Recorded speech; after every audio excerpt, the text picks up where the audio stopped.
इस science fiction कहानी की शुरुआत होती है एक अजीब तरीके का प्लेनेट दिखाते हुए जो कि अलग ही गैलेक्सी में मौजूद था। हमें पता चला कि उस प्लेनेट का एनवायरनमेंट बहुत ही खराब हो चुका है, वहाँ की स्थिति बिल्कुल भी रहने लायक नहीं रह गई थी। इसीलिए अब जो एलियन सिविलाइजेशन उस अनजान प्लेनेट पर रहते थे वो अपनी स्पेसशिप में बैठकर किसी दूसरे प्लेनेट की खोज में निकल जाते हैं और इनडायरेक्टली उन सभी की नजर मिल्की वे गैलेक्सी में मौजूद पृथ्वी ग्रह पर पड़ गई। सारे एलियन स्पेसशिप अपना टारगेट पृथ्वी सेट करते हैं और वहाँ पर डायरेक्ट जाने लगते हैं, लेकिन वो पृथ्वी पर जाकर किस तरीके की तबाही मचाएंगे और कैसे पूरी ह्यूमैनिटी को अपने अंडर करेंगे ये शॉकिंग बात थी। हमें तो अब पृथ्वी पर मौजूद 3 स्टूडेंट्स को दिखाया जाता है जिसका नाम बर्ट, एना और ऑगी था। इन तीनों को स्पेस एक्सप्लोरेशन सब्जेक्ट्स में बहुत ही ज्यादा इंटरेस्ट था, इसीलिए ये तीनों फॉरेस्ट के एक ऐसे एरिया में आए होते हैं जहाँ उन्हें पता चला था कि इस जगह पर एस्टेरॉइड गिरा है, पर अफसोस बहुत ज्यादा ट्राई करने के बावजूद भी उन्हें वो एस्टेरॉइड नहीं मिलता। बर्ट, एना और ऑगी बहुत ही ज्यादा फ्रस्ट्रेट हो जाते हैं क्योंकि वो कब से एस्टेरॉइड को ढूंढ रहे हैं।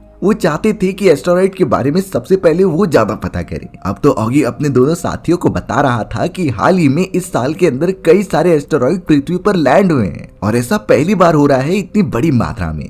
अगर वो सभी एस्टेरॉइड को अच्छी तरीके से स्टडी कर ले तो उनका नाम हिस्ट्री की बुक्स में लिखा जा सकता था। फिलहाल उन्हें कोई रिजल्ट नहीं मिलता तो बर्ट अपने साथियों को अपने घर पर ब्रेकफास्ट करने के लिए लेकर जाता है। बर्ट की मदर उस पर थोड़ा सा गुस्सा हो रही थी क्योंकि वो बिना पूछे फॉरेस्ट में चला जाता था। फॉरेस्ट में बहुत ज्यादा खतरा भी हो सकता है, लेकिन बर्ट, ऑगी और एना अपने नाश्ते पर ध्यान दे रहे थे और बातें करते हैं कि कैसे वो एस्टेरॉइड का पता लगाएंगे। अब इन्हीं चीजों के बीच बर्ट की मदर ये बताने लगी कि पास ही वाले इलाके में एक एस्टेरॉइड गिरा है और उसके बारे में मीडिया ऑफिशियल्स ने बताया भी था। शायद पुलिस ऑफिसर्स उसकी इन्वेस्टिगेशन भी कर रहे हैं। जब ये बात बर्ट, एना और ऑगी को पता चली तो वो जल्द से जल्द खाना छोड़कर उसी प्लेस की तरफ निकल गए। वहाँ पहुँचने के बाद जब वो एक्सप्लोर करते हैं तो कई लोग उसी एस्टेरॉइड को देख रहे थे जो कि जमीन पर गिरा था। उसका साइज सच में बड़ा होता है, लेकिन किसी भी एंगल से वो कोई एस्टेरॉइड नहीं लग रहा था। बर्ट और उसके साथियों को एकदम पास जाकर देखना था कि ये है क्या, लेकिन पुलिस ऑफिशियल्स ने नाकाबंदी करके रखी थी जिससे किसी को भी अंदर जाने की परमिशन नहीं होती। इसीलिए बर्ट, एना और ऑगी चुपके से पीछे की तरफ निकल जाते हैं और यहाँ ऑफिसर्स को पता भी नहीं चला था कि वो लोग सिक्योरिटी चेक पास करके वहाँ पहुंच चुके हैं। धीरे धीरे पीछे वाले रास्ते पर पहुंचने के बाद वो सब अब एस्टेरॉइड के काफी क्लोज आ गए थे।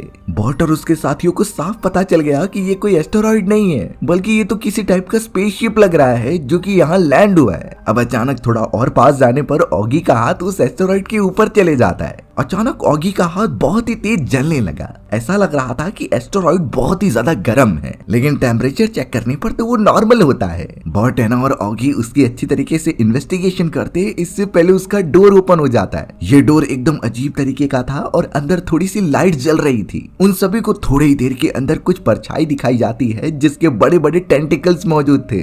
ये दरअसल वही एडवांस सिविलाइजेशन वाले एलियंस हैं जिनका बॉडी स्ट्रक्चर किसी ऑक्टोपस जैसा है। बर्ट और उसके साथी साफ देख पा रहे थे कि वो एलियन अपने मुंह से ब्लैक कलर की फॉग निकाल रहा है। अब ये चीजें क्या थी और वो ऐसा क्यों कर रहे हैं ये तो नहीं पता, लेकिन बर्ट, एना और ऑगी डरते हुए वापस पुलिस ऑफिसर्स के पास आ जाते हैं। उन्होंने पुलिस ऑफिसर को ये बात बताने की कोशिश की, पर ये तो बच्चे थे, इनकी बातों के ऊपर कौन ही भरोसा करेगा। उस जगह पर डॉक्टर स्टिंग भी आ जाती है जो इस पूरे केस की इन्वेस्टिगेटर थी। डॉक्टर स्टिंग उन बच्चों को समझा रही होती है कि तुम सभी को जल्द से जल्द घर पर जाना चाहिए। ये एरिया एस्टेरॉइड ब्लास्टिंग एरिया हो सकता है, इसीलिए सभी को शहर से क्वारंटीन कर दिया गया है और इवैक्यूएशन प्रोसेस स्टार्ट कर दिए। अगर वो जल्द से जल्द यहाँ नहीं निकले तो उनकी जान को खतरा भी हो सकता है। बर्ट नहीं समझ रहा था कि वो जब सच बता रहे हैं तो उनके ऊपर भरोसा कोई क्यों नहीं कर रहा है। थोड़ी देर में उस बड़े से एस्टेरॉइड के अंदर से वही बड़ा सा क्रिएचर बाहर निकलता है जिसका साइज ड्रास्टिकली काफी वेंट अप हो चुका था। वो ऑक्टोपस टाइप का एलियन तो अब इंसान के पास आता है और एक लेजर बीम फायर करके सभी को मारने लगता है। सभी इंसान यहाँ से वहाँ अपनी जान बचाकर भागने लगे थे।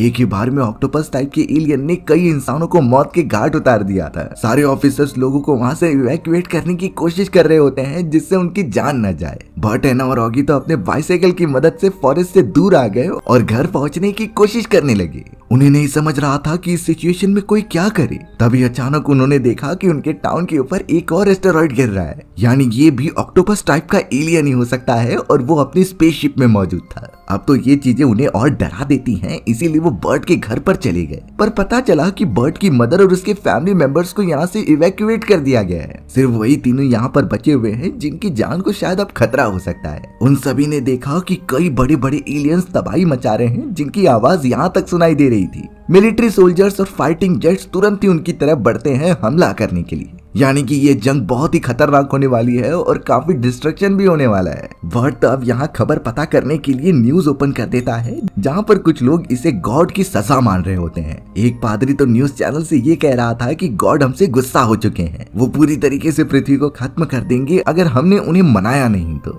डॉक्टर स्टिंग भी एक सलाह देती हैं कि लोगों को अपने घर में ही रहना चाहिए और जल्द से जल्द उन्हें इवैक्यूएट कर दिया जाएगा। पर ये एलियंस इंसानों के काबू करने लायक नहीं है, इनसे दूर रहने में ही भलाई है क्योंकि इनके पास हाई टेक गैजेट मौजूद हैं। हमारी मिलिट्री पूरी कोशिश कर रही है उन्हें रोकने की, लेकिन इसमें वो श्योरिटी बिल्कुल नहीं दे सकती कि वो जीत जाएंगे। अब तो ये सारी बातें लोगों को और ज्यादा डरा देती हैं और बर्ट और उसके साथी तो एकदम चौंक कर घर में ही छुपे हुए थे। सभी अपने पेरेंट्स को कॉल लगाने की कोशिश करते हैं बट कोई रिस्पांस नहीं आ रहा था। या तो वो सब बहुत बुरी तरीके से मारे गए या फिर उन्हें इवैक्यूएट करके कहीं सेफ जगह पर शिफ्ट कर दिया गया था। अब इन खतरनाक चीजों से कैसे ओवरकम करना है उन्हें बिल्कुल अंदाजा नहीं था। वो सभी इतना ज्यादा डर चुके थे क्योंकि सारे मोबाइल कनेक्शन के नेटवर्क एकदम से ठप पड़ गए होते हैं, कोई भी किसी को कांटेक्ट नहीं कर पा रहा था। इसी वजह से बर्ट, एना और ऑगी डिसाइड करते हैं कि जब तक सारी कंडीशन ठीक नहीं हो जाती वो इसी जगह पर रहेंगे। अब थोड़ी देर तक वेट करने के बाद उन्हें बाहर से कुछ आवाजें सुनाई दी। वो जब खिड़की के रास्ते से देखते हैं तो वहाँ पर एक सोल्जर था जो बहुत ज्यादा डरा हुआ होता है। उस सोल्जर की मदद करने के लिए बर्ट और उसके साथी घर के अंदर बुला लेते हैं। सोल्जर अपना नाम बेन बता रहा था जो एलियंस के खिलाफ लड़ाई लड़ रहा होता है, लेकिन प्रॉब्लम ये थी कि एलियंस इतने ज्यादा एडवांस होते हैं कि उन्होंने उसकी पूरी टीम को ही खत्म कर दिया। हालांकि उन सोल्जर्स ने भी अपने वेपन्स की मदद से एलियंस को मारने की कोशिश की, बट एलियंस के पास कई एडवांस टेक्नोलॉजीज हैं। इन टेक्नोलॉजीज में लेजर बीम शामिल है जिससे कोई भी नहीं बच सकता और वो एक के बाद एक मिलिट्री फोर्सेस को डिस्ट्रॉय करते जा रहे हैं। सबसे खतरनाक बात कि इन सारे एलियंस का साइज दिन ब दिन बढ़ता जा रहा है, जैसे कि पृथ्वी के एनवायरनमेंट में आने के बाद उन्हें पोषण तत्व बहुत भारी मात्रा में मिल रहे हैं। बर्ट यहाँ पर अब अपनी मदर के लिए परेशान था कि उन्हें रेस्क्यू किया गया कि नहीं, तो इसीलिए वो सोल्जर बेन से कहता है कि उसकी मदर के बारे में पता करे। बेन के पास एक रेडियो डिवाइस था जिसकी मदद से वो अपने बाकी बटालियन से कनेक्ट करता है। बहुत कोशिश करने के बाद बेन की टीम से उसका कांटेक्ट हो गया था और अब वो सब बहुत ही क्रिटिकल इंफॉर्मेशन देते हैं कि उनके आधे से ज्यादा सैनिक मारे जा चुके हैं।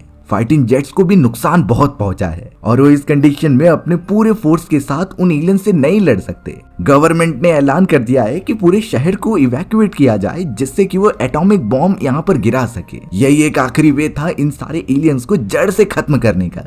पर यह सबसे बुरी खबर थी क्योंकि जो लोग सिटी के अंदर अभी भी फंसे हुए हैं, जैसे कि बर्ट और उसके साथी, वो अगर समय पर यहाँ से नहीं निकले तो सभी के सभी खत्म हो जाएंगे बॉम्ब के रिएक्शन की वजह से। यानी उन्हें इवैक्यूएट करना बहुत जरूरी था। बेन उनका इस प्रोसेस में पूरा साथ देने के लिए रेडी हो जाता है और अपने बाकी टीम मेंबर से कांटेक्ट बनाए रखता है। बाहर की तरफ वो सारे ऑक्टोपस वाले खतरनाक एलियंस तबाही तो मचा रहे थे पर उन्हें निकलना तो होगा ही, इसीलिए वो सभी खाने पीने की चीजें इकट्ठा करते हैं और बाइसिकल की मदद से जाने लगते हैं। उन ऑक्टोपस एलियंस ने नेचर की पूरी धज्जियां उड़ा दी थी और कई जानवर मारे गए थे। चारों तरफ की चीजें एकदम ग्रेवयार्ड जैसी लग रही थी क्योंकि इसमें कई इंसानों की भी जाने गई हैं। बेन को पता था कि किस तरफ जाना है और वो उन सभी को गाइड भी करता रहता है। सामने की तरफ ही उन्हें बड़ा सा ऑक्टोपस वाला एलियन दिखाई दिया जिसने एक बिल्डिंग को ही गिरा दिया होता है। पर अब वो दूसरी तरफ से जाने लगी जहाँ थोड़े ही समय के अंदर वो एक बॉर्डर पर पहुंच गए होते हैं जहाँ सारे सोल्जर्स तैनात थे। बड़े बड़े फाइटिंग जेट्स वहां से गुजरते रहते हैं ताकि वो एलियन पर हमला करके उन्हें रोक सकें,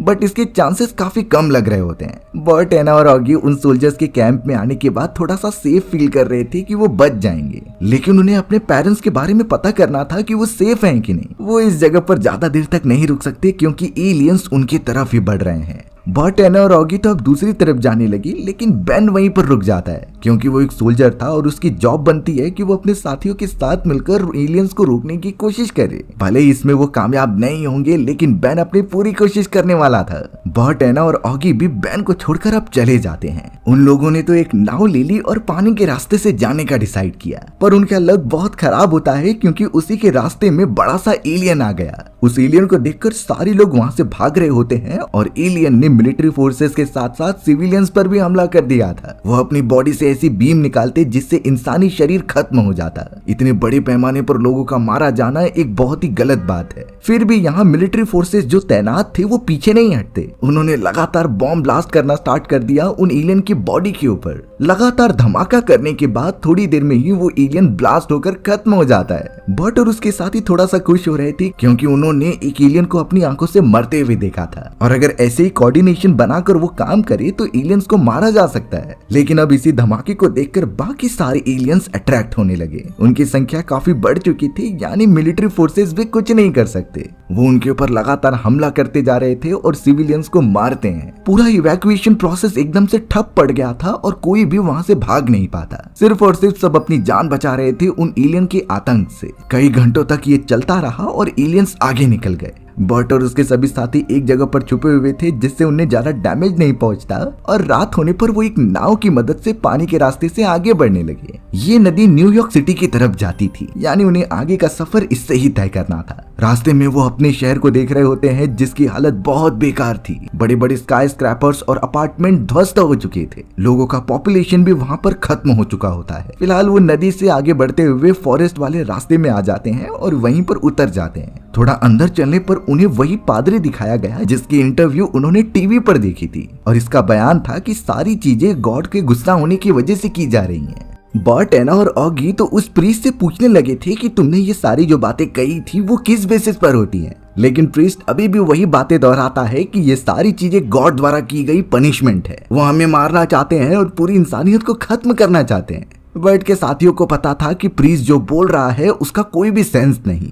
बर्ट तो प्रीस्ट से सिर्फ शहर से दूर जाने का रास्ता पूछता है और उस तरफ निकलने लगता है। अच्छा हुआ कि प्रीस्ट भी उनके साथ आने लगा जिससे उनकी क्वांटिटी बढ़ गई होती है। कोई भी आगे जो खतरा आएगा वो उनसे साथ मिलकर लड़ेंगे। धीरे धीरे फॉरेस्ट में आगे बढ़ते रहने के कारण उन्हें एक अपार्टमेंट दिखाई दिया जिसके ओनर्स वहाँ पर नहीं होते, यानी ये पूरा घर एकदम खाली होता है। वो लोग अपनी जान बचाने के लिए फिलहाल अपार्टमेंट के अंदर चले जाते हैं और कुछ खाने पीने के रिसोर्सेज ढूंढते हैं। वहाँ पर उन्हें कुछ मिल भी गया था जिससे कुछ दिनों तक गुजारा हो सकता है। अब सभी एक्सप्लोर तो करते ही हैं, लेकिन प्रीस्ट का दिमागी संतुलन खराब होने लगा। वो तो बर्ट, एना और ऑगी से फाइट करता है और कहता है कि हमें बचने की जरूरत नहीं है, हम अगर मर जाएंगे तो सारी चीजें ठीक हो जाएंगी। वो सिर्फ और सिर्फ अपनी जान देना चाहता था। ऑगी तो यहाँ रोकने की कोशिश करता है लेकिन प्रीस्ट ने चाकू निकाल लिया था। इसी वजह से वो उनके सामने नहीं जा पाते और उससे दूर रहते हैं। बर्ट ने भी कोशिश की लेकिन प्रीस्ट उसे मुक्का मारकर नीचे गिरा देता है। उन तीनों के पास कोई और रास्ता नहीं था तो वो शांति से वो रात वहीं पर गुजारते हैं। प्रीस्ट भी सारी रिसोर्सेज पर हक जमा कर वहीं पर सो गया। सुबह होने पर जब बर्ट एक आवाज सुनकर बाहर देखता है तो पता चला कि वहाँ वही खतरनाक ऑक्टोपस एलियन मौजूद है। वो एलियन तो इसी तरफ बढ़ते आ रहा था।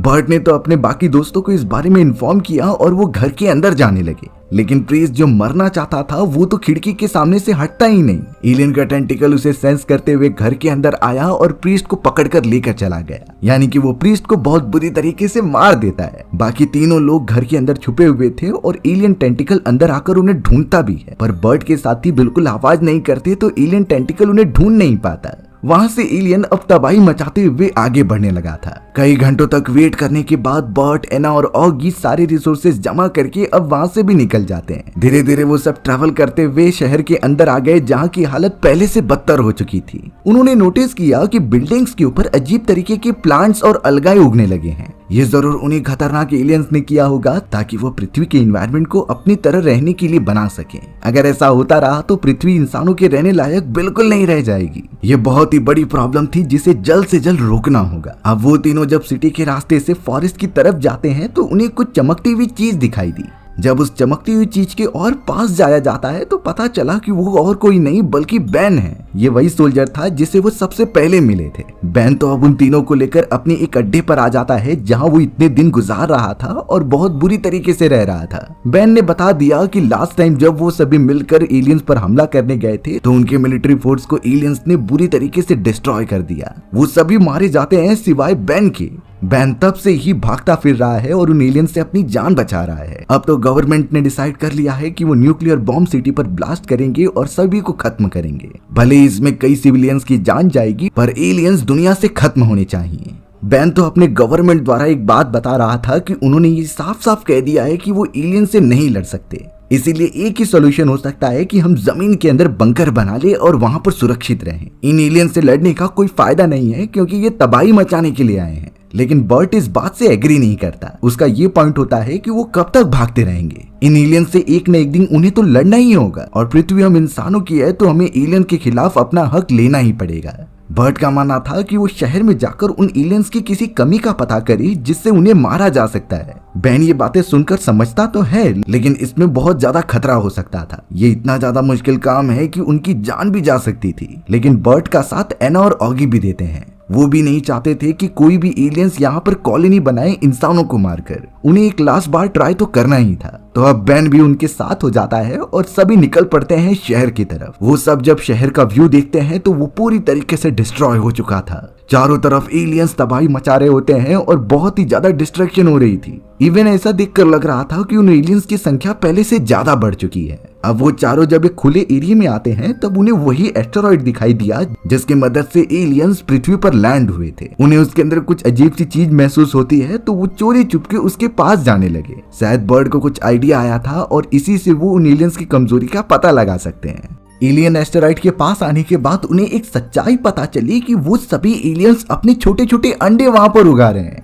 यानी वो अपनी जनसंख्या बढ़ाने के चक्कर में मौजूद हैं। अब अगर एक समय बाद इतने सारे अंडे वापस से फुल्ली ग्रोन हो जाएंगे तो पृथ्वी का नामो निशान खत्म होने की कगार पर आ जाएगा। अब बैन और बर्ट के साथी वहां छुपे हुए होते तो हैं पर अचानक एक एलियन ने ऑगी पर हमला कर दिया था। वो अपने टेंटिकल की मदद से उसे उठा लेता है और मारने के लिए आगे बढ़ता है। अब बैन ये चीजें देख नहीं सकता था और एक सोल्जर होने के नाते उसे उन्हें बचाना ही होगा। तो इसीलिए बैन ने अपने हाथ में एक ग्रेनेड लिया और सीधा एलियन पर जाकर कूद गया। एक बड़े धमाके के होने की वजह से एलियन मर जाता है और बैन भी खत्म हो गया। टेंटिकल नीचे गिरने की वजह से ऑगी भी अब छूट जाता है। ऑगी तो भागते हुए बर्ट और एना के पास आ गया और वहां से निकलते हुए एक सेफ जगह पर जाने लगे। एक एलियन टेंटिकल वाला क्रिएचर उनका अभी भी पीछा कर रहा था और लेजर बीम से फायर करता है, लेकिन वो तीनों लगातार आगे बढ़ते हुए एक सीवर लाइन के अंदर घुस जाते हैं। वहां उन्हें लगा कि वो सुरक्षित रहेंगे और अपनी एक रात वहीं पर गुजारते हैं। थोड़े समय तक वहां रहने पर सुबह होने के बाद जब वो बाहर निकल रहे थे तो उन्हें एलियन क्रिएचर्स की आवाज सुनाई नहीं देती। जब तीनों बैटल ग्राउंड में आते हैं तो कोई एलियन क्रिएचर भी नहीं दिखाई देता और जो अलगाए वो चारों तरफ फैला रहे थे वो भी किसी रीजन की वजह से मर चुके होते हैं। बैटल ग्राउंड में एलियंस की सिर्फ डेड बॉडी दिखाई दे रही थी। बैटल ग्राउंड में भी एलियंस की सिर्फ डेड बॉडी दिखाई दे रही थी। अब ऐसा किसने किया उन्हें कुछ समझता ही नहीं। तभी थोड़ी देर के अंदर पीछे डॉक्टर स्टिंग कुछ सोल्जर्स के साथ आ जाती है। डॉक्टर स्टिंग ने सच्चाई बताई कि ये सारे एलियंस हमारे पृथ्वी के एनवायरनमेंट में आ तो गए थे लेकिन इन सभी का पूरा ध्यान हम इंसानों पर था। असली काम तो पृथ्वी पर मौजूद अलगाए और वायरसेस ने किया है जो हम सभी को इतने सालों से परेशान करते आए हैं। यानी उन्हीं वायरसेस ने इन सारे एलियंस का खात्मा कर दिया है और अब शायद इस तरीके के एलियन फिर पृथ्वी पर कभी भी नहीं आएंगे। बर्ट, एना और ऑगी इस बात से बहुत ही ज्यादा खुश हो जाते हैं और अब तो नेटवर्क भी मिलने लगा था जिसकी मदद से वो अपने पेरेंट्स से कांटेक्ट कर रहे थे। अच्छी बात हुई कि वो सभी सुरक्षित हैं और चैम्बर्स में मौजूद हैं। बर्ट, एना और ऑगी बहुत ज्यादा खुश हो जाते हैं और साथ ही साथ थोड़ा दुखी भी हो रहे थे क्योंकि उनकी जान बचाने के लिए बैन ने कुर्बानी दे दी थी। इसी तरीके से हमारी ये कहानी भी यहीं खत्म हो जाती है। सो व्यूअर्स, आपको ये स्टोरी कैसी लगी कमेंट सेक्शन में बताना भूलना मत। और अगर आपको मेरा एक्सप्लेनेशन 1% भी अच्छा लगा होगा ना तो वीडियो को लाइक एंड चैनल को सब्सक्राइब जरूर कर देना। मिलते हैं इसी तरीके की मजेदार वीडियोस में, तब तक के लिए बाय बाय।